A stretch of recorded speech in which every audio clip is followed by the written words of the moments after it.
अस्सलामु अलैकुम आणि नमस्कार. खूप खूप स्वागत आहे तुमच्या माझ्या चॅनलवर अलहिंद रसोई. जर तुम्ही नवीन असाल तर सबस्क्राईब करून घ्या. आज आपण बनवणार आहोत भाकरवाडी. 3 चम्मच अख्खा धनिया, 2 चम्मच जीरा आणि 1 चम्मच बडीशोप. ह्याला छानपणे आपण रोस्ट करूया. अर्धी वाटी तीळ घेतली आहे, पांढरी तीळ, म्हणजे 3 मोठे चम्मच रोस्ट करूया. आणि नंतर टाकूया सुवासिक नारळ म्हणजे डेसिकेटेड कोकोनट 1 मोठी वाटी. हे सामग्री तुम्ही तुमच्या हिशोबानेही घेऊ शकता. कलर चेंज झाला आहे, थंड होऊ द्या, नंतर ग्राइंड करूया. थंड झाल्यानंतर मी ही जारमध्ये टाकली आहे, तुम्ही बघू शकता. एकदा पिसून घ्यावं. असं पिसल्यानंतर 1 चम्मच लाल मिरचा पावडर, हळद 1 चम्मच, त्यानंतर गरम मसाला 1 चम्मच, 2 ते 3 चम्मच साखर,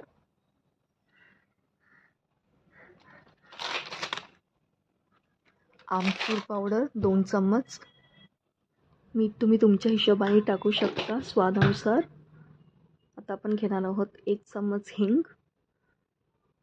हे सगळ्यांना एकत्र परत एकदा पिसून घ्यावं. पिसल्यानंतर तुम्ही बघू शकता अशी छान पावडर रेडी आहे आपली. एक वेगळ्या पात्रात ट्रान्सफर करूया.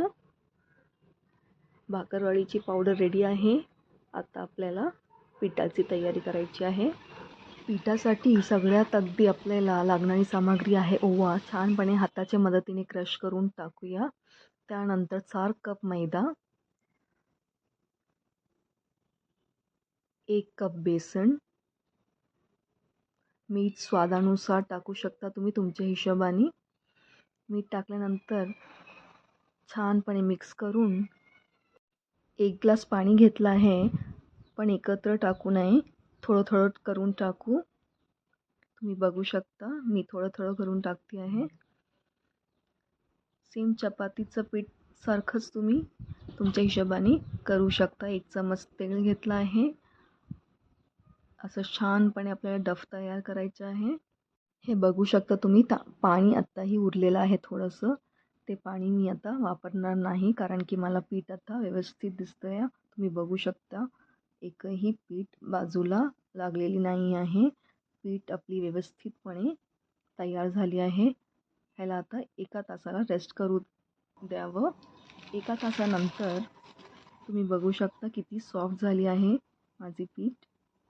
आपली पीठ पूर्णपणे रेडी आहे. तुम्ही बघू शकता किती मऊ मऊ आहे. सेम चपातीसारखं आता आपण लाटणार आहोत. लाटण्याअगदी थोडं पीठ टाकूया. छानपणे चपातीसारखं लाटूया. लाटल्यानंतर आपल्याला चौकोन शेपमध्ये कापून घ्यायचं आहे. असे चाकाच्या मदतीने कापून घ्यावं. हे बघा चौकोन शेप रेडी आहे. आता आपण टाकणार आहोत इमलीची चटणी. अगदी मी इमली आणि गूळ भिगायला टाकली होती. छानपणे पिसून आता रेडी आहे. आता आपण टाकणार आहोत भाकरवाडीची पावडर जी आपण रेडी केली होती. असे छान प्रकारे पावडर जास्ती प्रमाणात टाकावं. बारीकीने खालीपासून रोल करून असं रोल करायचं. रोल केल्यानंतर तुम्ही तुमच्या हिशोबाने कापू शकता. मी बारीक बारीक कापणार आहे, कारण की मला बारीक आवडते. तुम्हाला मोठी जर पाहिजे असेल तर तुम्ही मोठी मोठी कापून घ्या. हे बघा आपली भाकरवाडी आता रेडी आहे फ्राय करण्यासाठी. तेल मी अगदीच ठेवलं होतं. आता तेल गरम झालं आहे. छानपणे फ्राय करूया. फ्राय करताना खूप काळजी घ्यावं, कारण की आपल्याला मार्केटसारखं कलर हवं आहे, तर जास्त प्रमाणे फ्राय करू नये. हे बघा असे मीडियम प्रकारे फ्राय करून घ्यावं. तुम्ही बघू शकता माझी कलर